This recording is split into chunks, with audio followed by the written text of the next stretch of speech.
These are the early government philosopher notes. The first philosopher we're going to look at is Voltaire. Voltaire was his pen name, and he lived in the early to mid 1700s and was from France. Voltaire was imprisoned quite often because he did not always agree with the French government, and during this time they were a monarchy and did not like being insulted by him. He did not believe in the inheritance kind of monarchy. What he did believe in was an enlightened monarchy where the king would inherit but had to be taught to be a good ruler. In addition to that, he saw the aristocracy as ineffective, and he definitely did not trust democracy because he believed in this thing called the idiocy of the masses and thought that the people really could not make a good government. He was very against war, and his beliefs in civil rights heavily influenced our Bill of Rights, freedom of speech, press, and the religion. He had a lot of beliefs in personal freedoms. One of Voltaire's most famous quotes was, "I may not agree with what you have to say, but I will defend to the death your right to say it." That, along with his beliefs in religious tolerance for all religions, respect of all men, the rights of all men, and equality, no torture, those sorts of things show up in our Bill of Rights today. Our second philosopher is Rousseau, who actually died in the same year that Voltaire did. Rousseau is also French, and he's best known for having many children. He had 5 children, or at least 5 that we know of, but he really wasn't a very good parent. Rousseau abandoned his family and his children, and as far as we can tell, they all died in the streets. So that goes to tell you, you don't have to be a good person to have some good ideas, at least not about government. He and Voltaire were essentially mortal enemies. They absolutely hated one another, and they had some very different ideas, and that led into it. He was also a Calvinist, which means he believed in predestination. So regardless of the actions you do in your life, whether or not you go to heaven is determined before you're even born. So your actions don't actually play into that. That can be reflected into some of what he shows in his beliefs. He believed that the state of nature was primitive without law or morality. Eventually, man will be competitive with other man. It's kind of survival of the fittest idea, that you're not there to help each other, but rather to do your best. He believed we need government to keep people in line. So government was important to him for that reason. So he came up with this idea of a social contract where the people follow the rules and the government keeps the people safe. It's a contract between the people and the government, with both having their own ideas and their own responsibilities to it. And that idea was carried in by our founding fathers into our Constitution. Our third philosopher we'll look at is Montesquieu, or Baron Montesquieu. He was a part of the upper classes in France in the late 1700s or late 1600s, mid to 1700s. He did die about 20 years ahead of our other 2 philosophers we've looked at. He died prior to the American Revolution. An interesting note about him, in addition to being upper class, he was wealthy. He also went to college, which very few people during that time did. That set him apart from everyone else. He is very well known. During his life, he wrote this book called The Persian Letters that was really a satire of Paris society. And it became very popular, and everyone thought that he was hilarious when really he was making fun of them. On a side note, he did die blind, but he wrote and was very prolific during his time period. He believed in the law of primogeniture, so the firstborn inheriting and being the one in charge. But some other beliefs he had were very different. He believed that women could run the government. But he wasn't quite as forward-thinking as we'd like to think, because he didn't think they could run a household, but just the government. He believed that slavery was wrong, and in the early 1700s thought that it should be ended. So a very forward-thinking idea.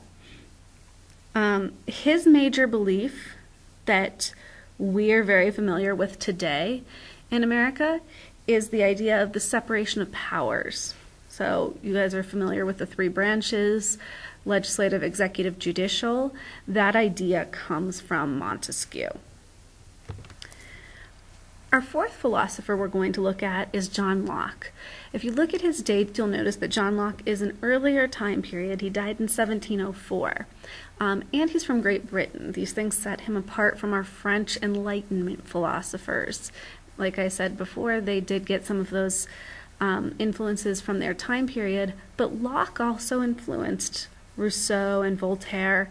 He was an earlier philosopher and brought ideas out that started the French Enlightenment kind of society, accepting these people, looking into new ideas and trying to change things. Locke was also different in that he went to college. He went to Oxford. Very different than others in his time period, again. And Locke was very focused on monetary ideas, monetary policy, accumulation of property, economics. That was really a focus for him.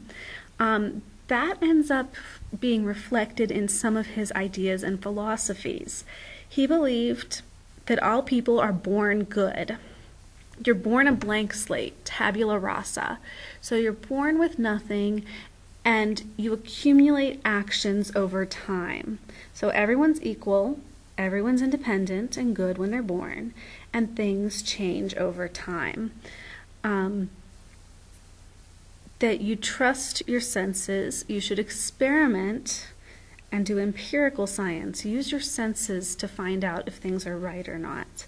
So he wanted to take these ideas and put them all together, and through that he believed that sometimes revolution is required. It's not just a right people have, it is sometimes a responsibility that people have. And one of the other big ideas, our founding fathers used the revolution idea to justify the American Revolution, but they also took the idea of life, liberty, and the pursuit of happiness. The original idea that Locke had written in his writings was life, liberty, and the pursuit of property, because he believed in economics. So Jefferson later took that and changed it, and we know that phrase very well today. Our last two philosophers are actually two people that you're probably a little bit more familiar with than these others. The first is Thomas Jefferson, and I hope you know him since he was one of our presidents. Jefferson, though, had a lot to do with the building up of our Constitution and of our government. So he helped with the development of that. Jefferson went to the College of William and Mary in Virginia in the mid-1700s. He studied math and philosophy. And here he really learned about John Locke and his philosophies about government. And in fact, he is known to have called John Locke, Isaac Newton, and Francis Bacon the three greatest men who ever lived. So he really loved Locke and Locke's ideas. And so you're going to see that, life, liberty, and the pursuit of happiness being Jefferson's take on Locke's ideas. You really are going to see those reflected, and Jefferson is why we were able to do that. He founded the idea of republicanism in America, and republicanism not as the Republicans and the Democrats, but actually republicanism as the idea that we need a limited federal government. It's about the republic. We limit the president to 2 terms. We limit the president's power. We allow states to have more power. Although he didn't get the 2-term president piece in, he's the only president who never vetoed a bill, even though he served 8 years as president. In addition, Jefferson really believed in a lot of individual rights, not just states' rights. Things like people should have the right to property and the right to be safe in their property, and the government can't take it. People should be able to choose their own religion. The state should not put a religion on people, and laws should not be based off of religion. Jefferson is also known for being the author of the Declaration of Independence and was influenced by John Adams and Ben Franklin, among many others, in his writings. One of the reasons that he did this was because he had good handwriting. So he had a lot of good ideas, but it wasn't just his ideas that went into it. And Jefferson is the third president of the United States. So between republicanism and 3, see, George Bush is showing you it's number 3. Jefferson was the best. At least that's what I'm going to say that means. Our final philosopher is James Madison, who also becomes president of the United States later on. Madison, a little interesting fact about him, he came from a poorer family. It was a very large family, 12 children, and only 7 lived to adulthood. Because of this, he also had to pay for his own education, and so that meant that he didn't get to go to college like Jefferson did. He came from a slightly different background. He started off early on. He was a very large supporter. He was a Federalist and a supporter of a strong national government and a supporter of the Constitution. He helped Alexander Hamilton write the Federalist Papers in 1787, promoting the passage of the Constitution, explaining how this would help protect states, because we'd have a national government that could declare war or protect us in invasion, stop rebellions. However, he didn't support the Bill of Rights because he thought the Constitution took care of those issues. So early on he didn't, but when he realized Jefferson and the other anti-federalists who supported states' rights would not pass the Constitution without a Bill of Rights, Madison actually wrote the majority of them. He wrote 12 different ideas, 10 of which made it into the Constitution as our Bill of Rights. So then, of course, he became a supporter of it since he wrote it. He's also known as the father of our Constitution. You like that? Darth Vader, your father.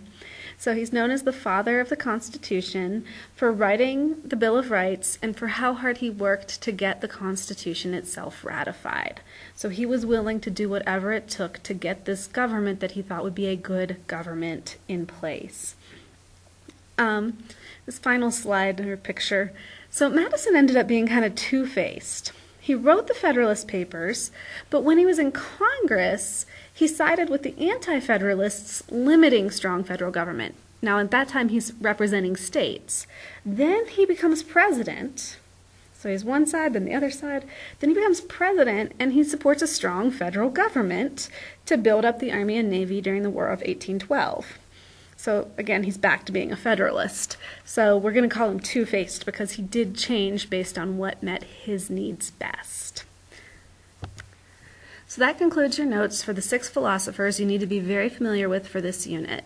Make sure that you ask Ms. Richardson or Mr. Martinez if you have any questions or if there's anything in the notes you need clarified or more detail about. We'll see you in class tomorrow.